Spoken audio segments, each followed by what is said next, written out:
Hello అండి, నమస్తే. Welcome back to Family Bytes. ఈరోజు వీడియోలో ఎంతో టేస్టీగా ఉండే రవ్వ లడ్డుని ఎలా ప్రిపేర్ చేయాలో చూపించబోతున్నాను.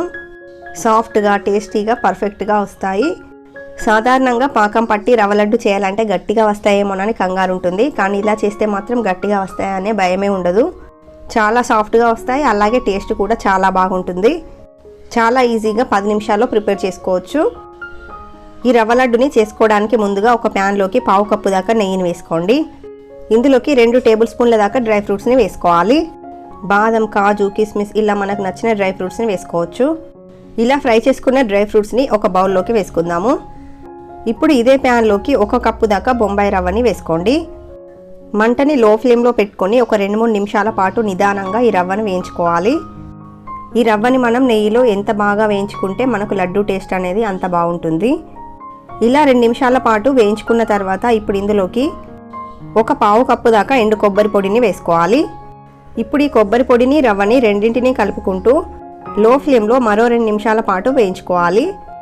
ఇలా కలుపుతూ వేయించుతూ ఉంటే ఇవి వేగిన తర్వాత మంచి కమ్మటి వాసన అయితే వస్తుందన్నమాట. అంతవరకు నిదానంగా లో ఫ్లేమ్లో పెట్టుకొని వేయించుకోవాలి. ఇలా మనకు కొంచెం కలర్ కూడా చేంజ్ అవుతుంది. వెంటనే స్టవ్ ఆఫ్ చేసేసి ఈ రవ్వని ఒక ప్లేట్లోకి వేసుకుందాము. ఇప్పుడు ఈ రవ్వని కొంచెం ఒక 2 నిమిషాల పాటు చల్లారనివ్వాలి. ఈ రవ్వ కొంచెం చల్లారిన తర్వాత ఇప్పుడు ఇందులోకి మనం ఏ కప్పుతో అయితే బొంబాయి రవ్వని తీసుకున్నామో అదే కప్పుతో 1 కప్పు దాకా షుగర్ పౌడర్ని వేసుకోవాలి. 1 కప్పు రవ్వకి 1 కప్పు షుగర్ పౌడర్ కరెక్ట్గా సరిపోతుంది. చక్కెరను మిక్సీ జార్లో వేసి గ్రైండ్ చేస్తే మనకు చక్కెర పొడి అనేది వస్తుంది. ఇందులోనే 1/2 టీ స్పూన్ దాకా యాలకుల పొడిని, మనం వేయించి పెట్టుకున్న డ్రై ఫ్రూట్స్ని కూడా వేసుకొని అన్నీ కలిసే విధంగా బాగా మిక్స్ చేసుకోవాలి. ఈ షుగర్ పౌడర్ మొత్తం రవ్వకి బాగా పట్టే విధంగా చేత్తో బాగా కలుపుకోండి.